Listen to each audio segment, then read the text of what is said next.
So we also started the recording now. Okay. Hello, Laszlo. Yes, hello, Christian. Yes, thank you. I'm sorry, I'm a little bit out of office, but I'm trying to make this call or to join this this event from my car. So, but it's a pleasure. Thank you for everybody who have make possible that we can arrange this very special IP forum event, especially for Gabriele Baumgartner, Cornelia Funovich. Yes, Charlotte, I saw her today also in the office, and PG Maguire, who I think has the idea, basically the idea for this exhibition. And I'm sure that behind Michael Lenzinger has done a lot of work to enable this exhibition. Yes, so everybody welcome. It's I hope one of the last online exhibitions we will have in the future, when at least we are able to get over this COVID time. So we will see. Yes, it's very special because I was today in the exhibition and I saw that a lot of the art was animated with artivive.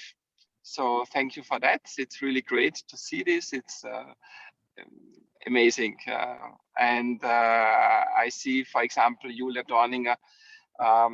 She works very conceptually, and she has integrated artivive features as great in her art. So yes, so welcome everybody, and Christian, if okay, I give over to you. Thank you so much. Thank you, and I will not talk anything more now, so I will hand over to PJ. Thank you, Christian. Thank you everybody for being here today. If I can start straight away with a question. It strikes me that we have all,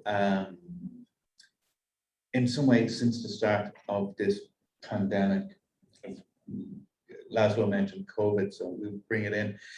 Maybe can you first tell us a little bit about your artivive professional business life before COVID and how it's affected your business now? We can go around the table maybe and talk about the companies or departments. Yeah.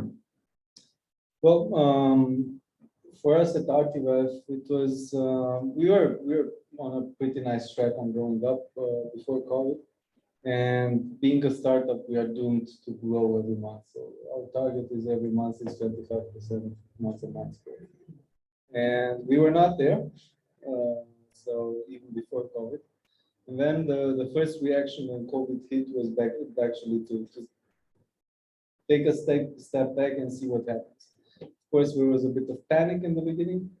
We were in the middle of a funding round, so it was really bad. I mean, we even lost one investor on track. But it turned out for us to be something that accelerates what we are doing. And now this summer, coming out of the COVID and entering the autumn, also we are not really sure what will happen, but still we have a bit of a foresight. We see that the growth rates have accelerated strongly. For us, it was before COVID. We basically had a lot of customers in the cultural space, in the museum landscape, and so on. And for them, this was a wake-up call. They were basically left there without any income from one day to the next, and they had to adapt. We tried to do some experiments with them. First thing we heard back, sorry, most of our people are in Kurzarbeit, so we cannot do it. We'll do it for free for you. No, but we cannot coordinate it. I mean, hopefully, most people now understand that even in these industries where digitalization never arrived, that digitalization is here to stay. And it's not about how they present it, but it's what the end user expects. And when somebody goes to an institution, they want something more innovative than the audio guide, which was introduced in the 1960s. And we see, of course, Austria is very, it's an interesting country. I mean, the museums and the cultural institutions have the privilege of being backed by an enormous tourism industry, and they never had to innovate, but now they do. And same thing goes to companies, same thing goes to communication strategies, same thing goes to education. The time where you could fake your way out of digitalization is over. So that's I think my main take on the whole situation. Everybody knew it was here, but there were still some industries that were basically living too good in order to need to do it. And I think this is one of the biggest takes I take from this. They have to do it now. And Peter, with you yourself and nanographics, did you feel this catalyst of change as well, or was it something different? Well, back then when the whole thing started with the corona, we were kind of like aiming and trying to get some clients in museums and planetariums and this kind of institutions, you know, to educate public with our visuals. But then, yeah, basically everybody was scared that they still had money budgets from the last year, but they were scared that next year there will be no money for them because you know, so they didn't want to go into new projects.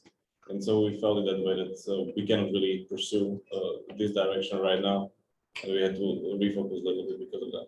And nanographics, for those who don't know, but everybody should, because it's an amazing company. What exactly do you do? What do nanographics do?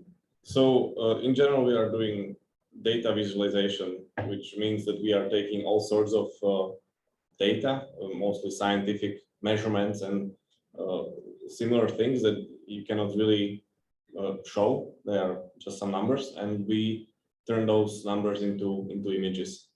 A simple example, I mean, last year was basically just that. We were working on visualizations of coronavirus. So we were actually showing how it looks like. We were creating 3D models based on scientific measurements to show how this virus actually looks like. On one hand, for the public to kind of have an idea of what is this that everybody's talking about. On the other hand, for the scientists to understand how the virus looks like, works. Because on molecular level, the way how things work, like viruses, how they work, that's a function of their shape. It's all about understanding the shape before you understand the function. So it was both for scientists and for general public. But with nanographics and artivive, there's already an online presence business model. Christian, with the IP center is a little bit different. The challenges. For sure, in the very beginning, there were certain issues where we had to rethink a lot of things. And it's also as the main goal of the educational programs of IP Center is to make people ready for the employment process. And so there we had certain issues if the people are not here. So this is from the Austrian Labor Service, AMS, where they also had to rethink what's going on if the participants cannot join the real life courses, but what can we do not to lose them? And there was a lot of thinking in the very beginning, but at the end it was possible. And we made some mixed programs, so blended. We found some possibilities in with split groups, so to make these groups smaller, and also with some online parts. So it's not the goal to have it completely online, but always a bit of blended learning systems or blended learning programs. And why I point to Stoil, because he was a lot involved there holding this blended learning. Exactly, and we can turn to Connie, and we can ask as well, this sea change for the IP Centre from physical learning to online learning, then that fell to you, or partly. There was a term we often used, it was quick and dirty. So you had to react, very quickly, and you have to figure out the best solutions, but sometimes they were dirty in the sense of not planned or not really, we didn't really figure it out, we didn't have time. So we had to switch very quickly to other formats. So we started with basically only e-learning parts because of lockdowns and so on. And then we switched to hybrid formats too.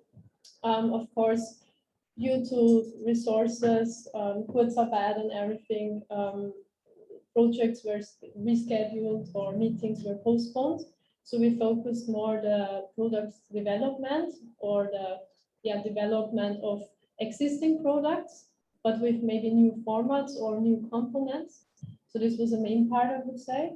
I don't want to say too much because I think you can give other impressions too, as we work in the same department. But yeah, now we see that digitalization is still a big topic. Of course, I can agree with that. But for sure, I also agree with the opinion that it won't stay online. So the whole life will not take place online from now. Still, we will see some developings in the further future, that it will go back to normal. Maybe we have a new kind of normal, obviously. But I still think that in some years it will be like now, but in different technologies or different platforms. So I think now we are really working online, collaborating online, communicating online. But I can see that we are starting to have those kind of meetings too in person. But then who knows what's coming in the future, but maybe in some years we will be back in this kind of round, but only virtual. Who knows? I don't know. Mm-hmm.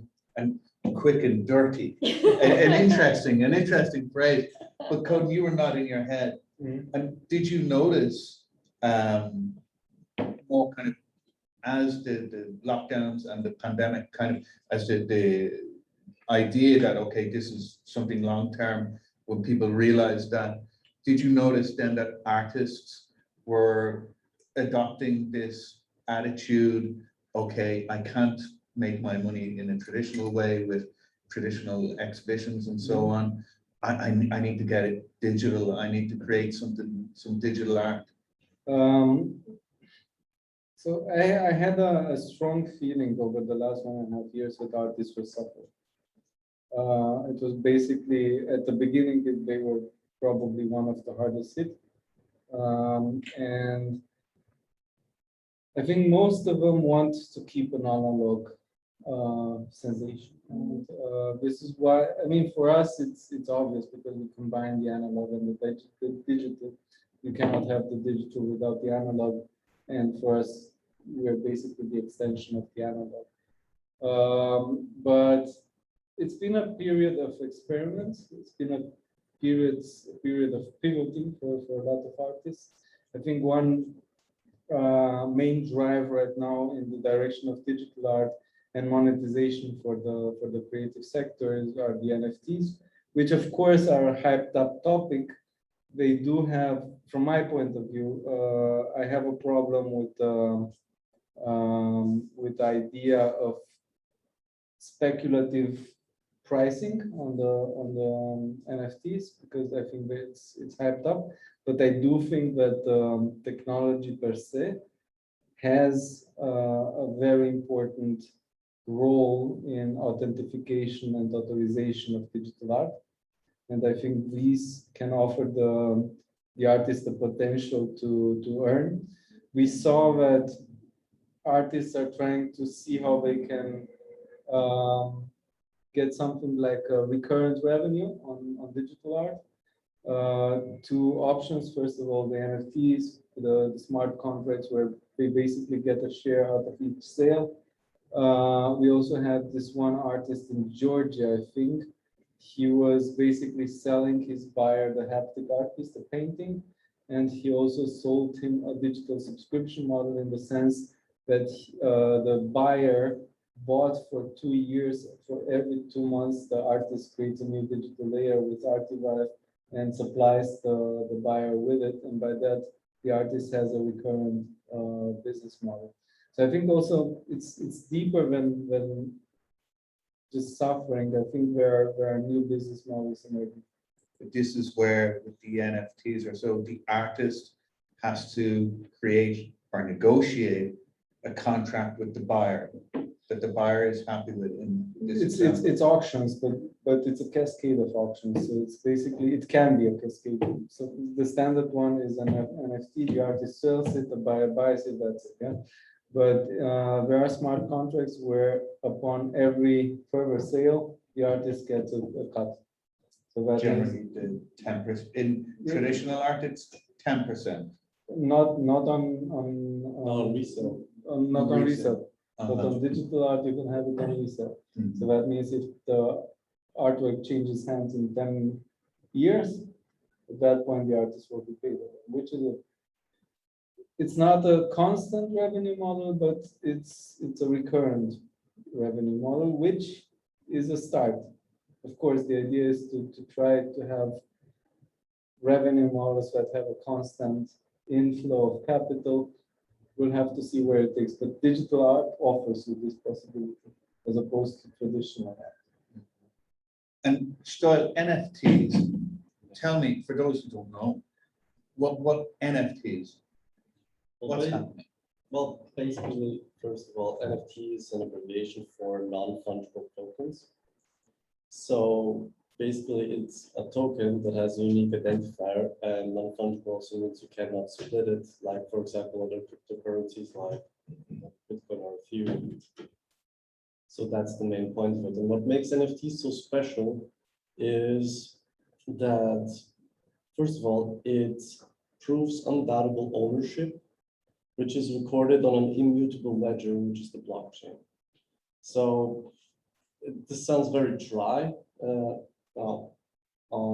first glance, but applications, as I agree on most parts with Codin, for example, now the NFT art sector is somewhat overcooked, overhyped, precisely, but that's because this is the advent of it. And I've followed the space since, well, not the NFT art space, but crypto space in general is a very high interest of mine. And I followed the space roughly since 2014, 2015. And that's what excites me the most about it, these new emerging technologies. And the speculation, you can think of it as what it is, but it's just because this is so new and it's an absolutely experimental thing or subject. Like, there are going to be different monetization models. It won't just stay with art. Like, for example, you have NFTs can be applicable to many things. For example, real estate, especially in countries where, for example, the political security and social structures are crumbling, where just someone can change a ledger on a central government computer and say, you go to the government and say, hey, I have a paper that says this land is mine, and someone else, an official, tells you, for example, no, in my database it says this land belongs to my friend.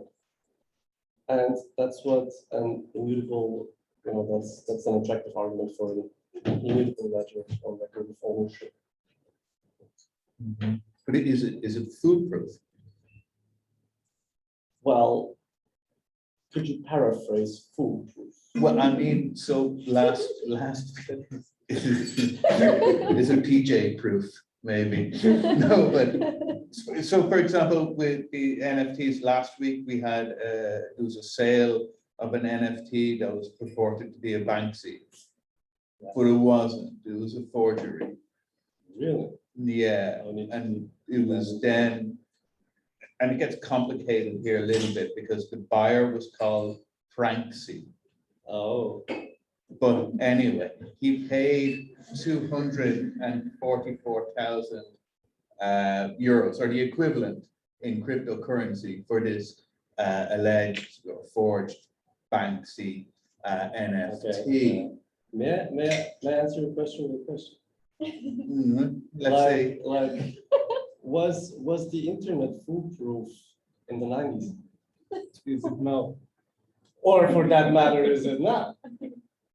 but that's it. So so this is what I don't really understand about the blockchain, where you say it proves 100% ownership and so on, but there is no guarantee. You can only believe the person that's selling it. That, okay, well, you know, this is Banksy's bottle of water, or the digital equivalent. Well, There's no provenance. elements. Well, I wouldn't quite put it that way. You don't have to take their word at face value. So first of all, I would have to actually read that particularly. I'm very interested if you show it to me later. But speaking of Banksy's, there was actually an experiment. Can I name names of projects? I'm not trying to advertise anything, but Is it one of ours? okay. So, for example, there's a project called Super Farm, and that's one of Brazilian new startups in cryptos. And they want to create this NFT platform where they create different services. And, so they helped different organizations which wanted to do an experiment of sorts, or a very daring move. So basically, very radical, they built a Banksy, a real one, and they minted the NFT that corresponds to that. So basically, that was a radical transfer of value from purely physical to, since that was destroyed, purely digital. And what I find so very fascinating about art is that it challenges many boundaries about what you think of value, of the perception of value. Can digital or can data have value? I mean, if you ask Facebook, obviously, yes. So which kind of data has value, which cannot? In any case, so if you bought, for example, that Banksy, which is verified, which has a unique marker, then yeah, you wouldn't be that easily fooled. I mean, wherever there's new things, there's always going to be fraud and scams and people trying to make a profit. Until companies arise that offer a service that gives customers more comfort and ease of use, and also more, inclusivity. But that's an interesting point you made about value. How then do we put value on a digital piece? For example, Peter, you also create digital art and have this wonderful picture outside that was a computer program. How, or do you even think about a value for that, for your work? As it a financial value? Well, I mean, I wouldn't sell it to anybody, but like the like the value is for It's getting started. it's different for everybody, right? So if there will be somebody here telling me I will pay you 1 million euros if you can sell it to me, yeah, I will sell it if you can have it. There we go. I would even need the NFT for it. Yeah. But the thing is that for art, this value is created by this whole market. People want to have paintings that are hanging on their walls that are originals, and now people suddenly realize that they can have, I don't know, like there are so many social networks and whatever, they have this profile picture there, and they realize, okay, it would be super cool if I could have a profile picture which was created by this and this artist. This has value to me, and I'm willing to pay this much money for it. Then suddenly you have a market, and then you have to somehow deal with the thing that everything that is digital could be copied in infinitely amount of times, right? So then this value is kind of, yeah, it's devaluated because, you know, like I can just, yeah. So this NFT is kind of solving that problem, but it doesn't solve any other problem, right? So it doesn't solve the problem with, you know, this picture that you have somewhere, maybe on your profile or whatever in virtual space. You know, it wasn't created by the real artist. You know, that problem isn't solved by NFT. The NFT just solves the, you know, the yeah, provenance, right, of whatever that is, either fake or real. And for my stuff, you know, I don't care about any of this. For me, the value is actually, you know, creating that thing. So it was fun to do. It was fun to make it. So it has value for me. And then there are here and there people who actually find it interesting, and that's value for them. I just saw something interesting, you know, and that's it. You know, this transaction that happened there was that I made somebody happy with the stuff that I just did, you know, to pass time. And that's enough for me. So I wouldn't put a monetary value on that. For me, the value is, you know, to talk to that person who actually said, hey, that was cool. And maybe we have a little discussion about it. But most artists who are actually professional artists, which I am not, right? I'm not professional artist. For them, this is means to make living. So they cannot live out of nice little chats with people, right? So they have to find ways how to actually monetize their work. So that's something completely different for a professional artist and for somebody like me who only uses art as, you know, maybe advancing what they are doing in their professional life. So I'm, you know, I'm doing these animations and visualizing data, and I'm using art or maybe this craft that I acquired through drawing and painting in making better videos. But the art itself, it's really just a tool for me that I'm using, you know. And I'm sure there's somebody who would, you know, buy a paintbrush with which some famous painting was painted, but not everybody. Not everybody is interested in paintbruch. Most of the people are interested only in this final painting. But you know, there will probably a guy interested in buying, I don't know, Leonardo da Vinci's paintbrush. And by no means I want to compare myself to somebody famous, but maybe there will be a person ever, you know, interested in buying a program code that I've written for some program that is making some image, right? But I wouldn't look for the people because there's, you know, I'm not interested in selling that. But is that not part, and I'll play maybe the devil's advocate here, is that not part of an issue maybe some people would have with digital art, that because it's the software doing the work, Codin, you're smiling already before I finish, because it's the software doing the work, you don't have to be a professional artist.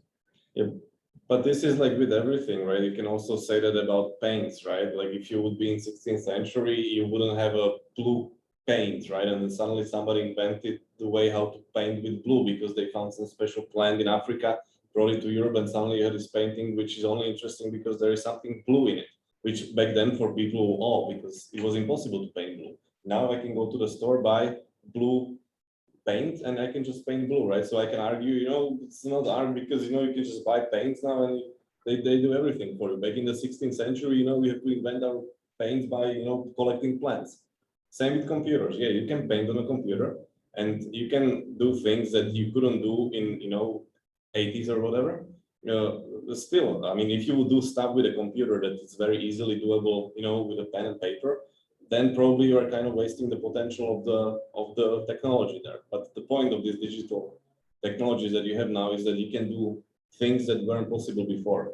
And of course, you can also do things with those technologies that were possible before much easier, and that kind of, you know, remove value from, well, it doesn't, right?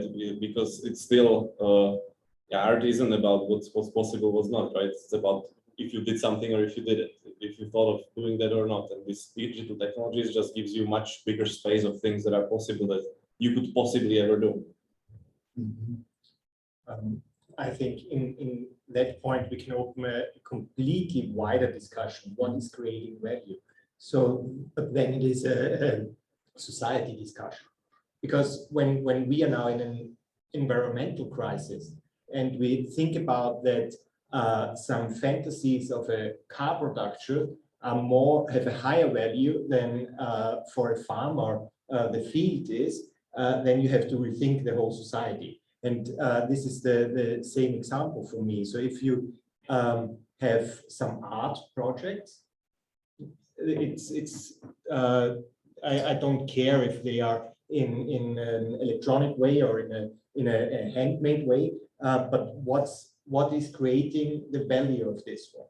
You have to find some people or enough people, they believe in the same value creation.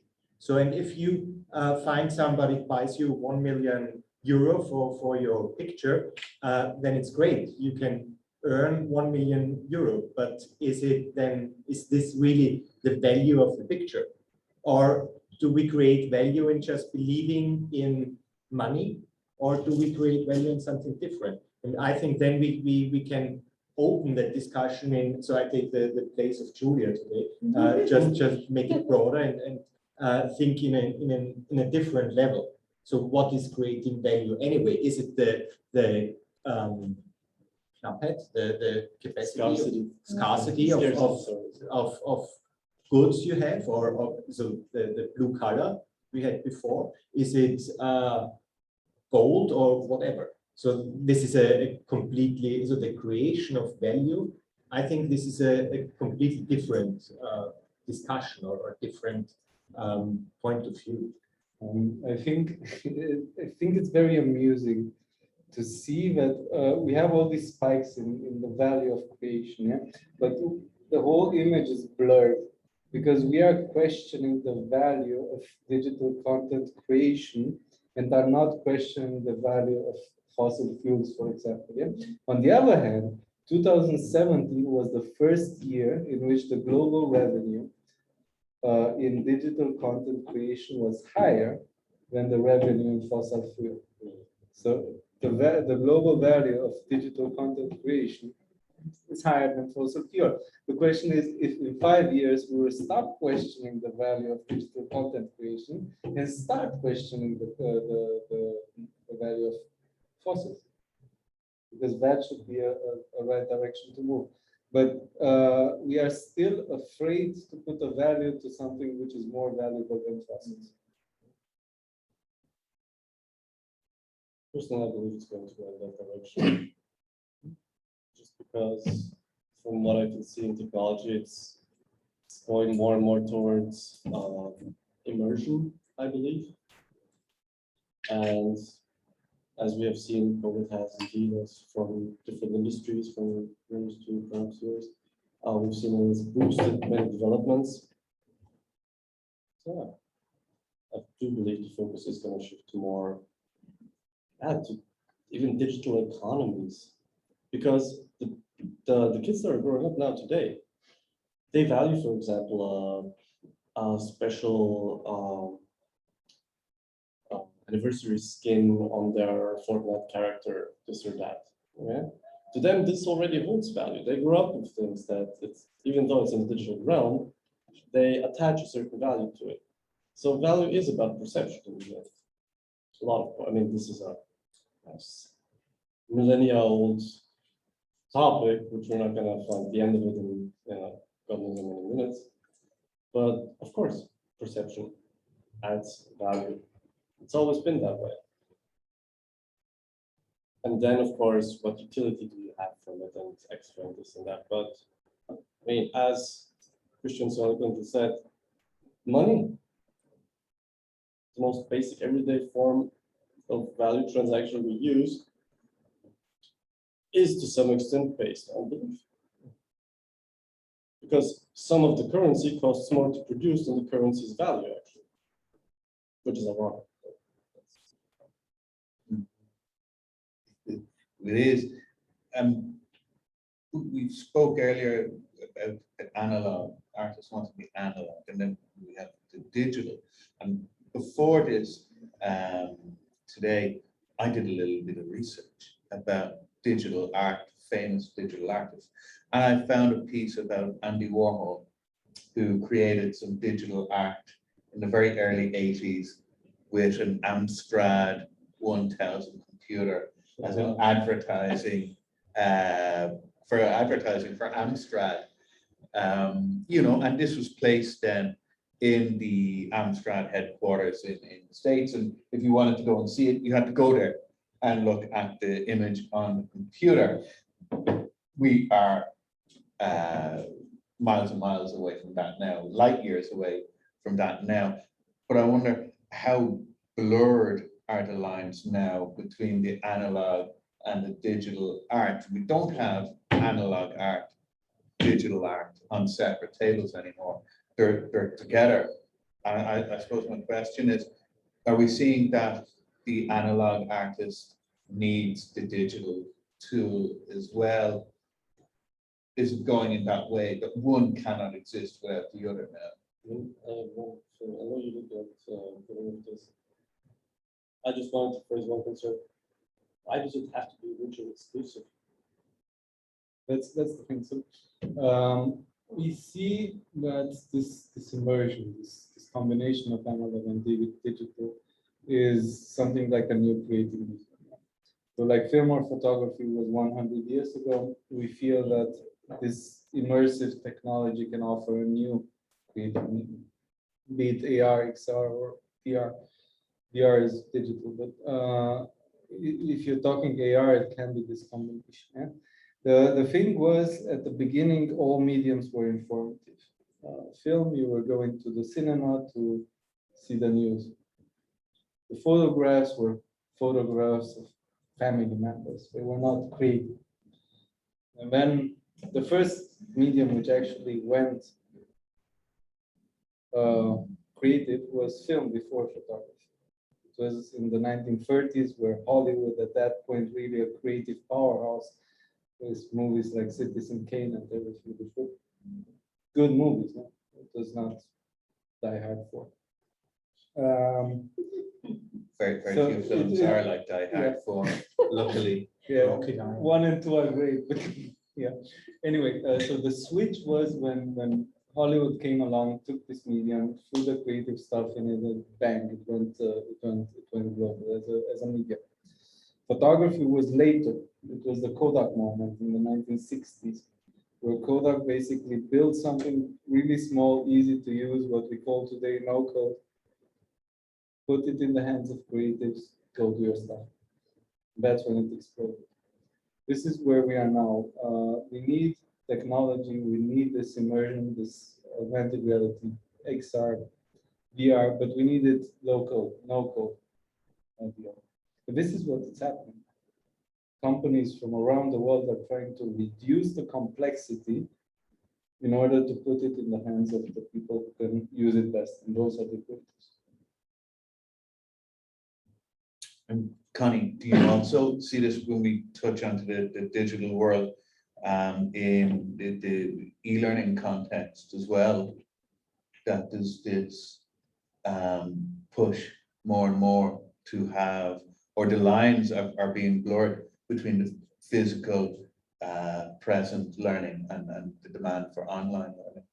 Yeah, what you can observe on the market is that there is the need of hybrid solutions too, blended learnings, so we always, usually clients we talk to, they don't want to go completely away from the face-to-face workshops and seminars, but there is a huge need for digitalized parts of it or e-learning components to mix it. Also, I believe in augmented reality, mixed reality, that those formats can be very helpful in an education context, because you have lots of possibilities to make visuals like paintings we have here or pictures to make them to become live, or alive. So you can really use, especially artivive is a great app to really use for educational reasons too. It's not only an app you play with, it's not only, oh, look at this, this looks really nice. Yeah, it does really, it does look really nice actually, but still it's for us, as we are using that or we want to use it, it's also some kind of educational part, and we try to put it in our projects too. So there can always be, where there is an online training, there can always be apps like artivive or some components with virtual reality or augmented reality. Especially VR is also very easy to handle today, because you can just put your smartphone in one of those, what is it called again? Card boxes. It's Card boxes, right? Yes. Cardboard. To just put your mobile phone in that card box Mhm. or download an app before you do that, and then you are in a complete other environment or virtual reality. This is how easy it is. And I think that there is a huge trend also in the educational sector to really focus that kind of education trainings too. And where it comes down to very, let's say, boring content. We all know this, right? In school, we learned a lot of things. They were just boring, okay? I don't say which subject I was bored in, but actually there were some subjects I was bored. But I think you can really work with those technologies and tools to make it more, like my colleague Patti always says, make it more sexy. And I think that's a good word for it. I don't find another one, but After a certain age. yes, maybe that's why. No, but you can be very creative in creating digital content or add digital parts to face-to-face seminars or whatever you do in face-to-face. And Christian, do you see this as well? For sure, and I think there are in the whole industry, you can, for example, when you make some trainings in welding, it's in former times it was also Schweißen. I hope I used the correct word. Schweißen, yeah. Schweißen, as a welding. And I even didn't look at Leo. Congratulations. Now, there were in former times you really had to use everything you need there. So the metal, the I don't know what you need for weld. But now with VR or augmented reality, there are some stations where you really can handle it. And if you make a mistake in former times, the material will start. Now you press the reset button and start again. And some years ago, when traveling was allowed, I made an education trip to Denmark. It was, and there was a training station where you can paint the walls with some special color they need, and it's very expensive color. And if you put the painting lens too long there, you use a lot of material. If you do not have it long enough there is no need for this one. So you have to put this one into feeding. It would be very expensive if you train it with the real materials, but in this station you also can train it. So this is a very good part where you can use this one for educational issues to make the training more effective, maybe cheaper, and with this cheaper production costs, you can offer it to more people. So, and this is again an order we have in our society as well. Again, so I'm sorry, I have to get back to the society issues. To make education more open to a broad part of society. I think this is also a great chance. It's not only cheaper, it's also very safe when you educate, I don't know, you do some education for jobs which are pilots, which is dangerous. I don't know if becoming a pilot is dangerous, actually, yes, but you have some kinds of jobs or work you want to do, and then you can learn it in VR environment. You feel more confident and you get to know what you need to make it in a real life. And I think this is another additional value we have here. And we know, so for example, pilots, I don't know, 10 years, 20 years, 30 years, they are used to train on simulators. I know there was flight simulator in Windows 98. But yeah, that was the first time I flew somewhere and there were booklets and you really learned to understand how to fly.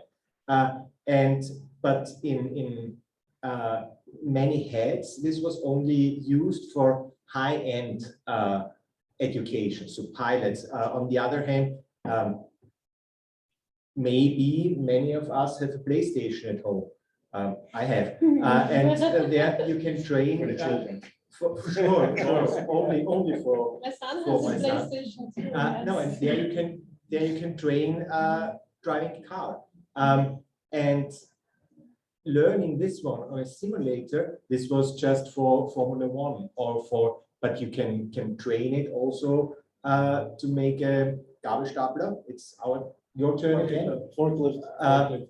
You can train it there as well. And if you make a mistake on the PlayStation, maybe the PlayStation won't explode. The PlayStation won't explode, and the bottles you lift there are not broken, but you can train it. And it's not only for Max Verstappen in his Red Bull and Formula One, it's almost for everybody. And the experience lasts longer than when you would only read it. Yeah, sure. When you may have the experience, learning experience, this is also some kind of trend word we are using. Yeah, it's more effective, I would say. On the other hand, it's still important to see where it works and where not. Because That's I think this is one of the also the takes of the Corona experience. There is something called Zoom fatigue. I learned that today or yesterday. I heard it the first time. Apparently, the show up for mass meetings is 50% lower than before at the beginning of Corona, because people are Zoom fatigued, and it's just sometimes simpler not to just pop up in a meeting because nobody will notice anything. But where it makes sense where you have to be sharp. Yeah, Where all the emotions come in. exactly. So we also noticed it in meetings we have here when you speak about data and facts. A Zoom call is fully so it's really good to use. If you need a discussion where you need a bit the feeling of the person on the other side of the table, where it's maybe also necessary to interrupt you, then it's not good to make it via an electronic. I think you should not use technology only to use technology. Yeah, that's the purpose. But I do also believe that we should, as you see, we should find out what works, what not, because, for example, okay, what kind of simulators do pilots use? There's a difference there in quality. It's a difference if I have a mouse and a keyboard or That's right. a full real life cockpit that's built one-to-one and with every single button doing exactly what it would do in a real plane. So also like, that's where digitalization still lags behind or still is not evolved enough to facilitate the transmission of information and training in those regards for high complex things where you have to actually feel the button and feel the pressure of how much and how fast can you go. Yeah, for example, like flying a helicopter, you don't grab a helicopter stick with your full hand, you use fingers because that's how sensitive it is. We're being waved at to finish up by our director here, but maybe we can finish with a question. We can go around with a question about the future, something nice and positive. Peter Mindek, virtual data visualization, virtual reality. This is your world. In the next 5 years, Peter, what would blow your mind to happen in your profession? In my profession, I mean, like my mind being blown every day, right? That's the beauty of my profession. Like if you're following these things that are inventing, stuff that, yeah, my mind is being constantly blown, and now I have a mind-blowing fatigue because now just nothing can surprise me anymore because I'm surprised all the time. No, but what would you like to develop? Like I would really like if there would be something that would make it really easy to transfer knowledge also visually. When teacher explains something to kids, they usually they have a whiteboard, they draw something. I would like to like the visuals that we are creating, we are putting a lot of technology and math behind it so that we can show these things as realistically as possible. I would really like that this teacher knows something, doesn't have to know how to draw or God forbid, code. I would like them to just make a simple sketch, and suddenly on the whiteboard there is a cell. The teacher sketches a cell, and then suddenly there you see a cell, how it actually looks like. And then this teacher wants to explain this one special situation that nobody thinks about, but the teacher has experience, knows that this happens there, and just sketches it very quickly, and then it is there, like it actually happened. This would of course require a huge database of knowledge that this computer program which generates these visuals has, and there would have to be this link of understanding what the teacher wants to communicate, and processing it and putting it into visuals. And this kind of link, for me, that's the biggest challenge. I mean, it's kind of easy to gather information, with this deep learning and stuff. Now we have technology for doing that. If you have enough data, you can produce basically any output. But what we don't have yet, and what would really blow my mind, is that there will be technology that could actually understand the intentions of what this teacher or whoever communicator wants to tell. Lovely. Christian? I think it will be necessary to figure out where digitalization really can enrich our goals we want to reach. And what I also think is that now we have hype where you really can use for almost everything, or we're trying to use for almost everything, some digitalization. I think there will be a movement in the other direction as well, to get back in the personal contact. So before so on Instagram, I received an advertisement where you can buy boxes where to put in the mobile phones when you go for dinner or for lunch. Very interesting. It's a special product you can buy, and you put it in there. So this is already the society has a need for this one, to put it away also. And I think we will also have this one in business issues, to really get back to personal contact, but use it, as Connie said before, where it's really helpful and where you can make it much more easier to collaborate, to communicate, maybe not to travel that much. And I think this will be our issues to figure out where this one is used best. Okay, Stoil, the next 5 years? Next 5 years, what I would love to see, or What would blow your mind to see? I'll blow my mind. Well, what I actually wish for the next 5 years is for wearables to reach that point that, well, based on their trajectory, they're bound to reach. That really blew my mind. And actually the technology being cheap enough so that really cool render stuff like Peter's models of viruses and synapses and God knows what, maybe that can be, not just with an interactive whiteboard, but actually shown through AR technology, if it becomes cheap enough or available enough.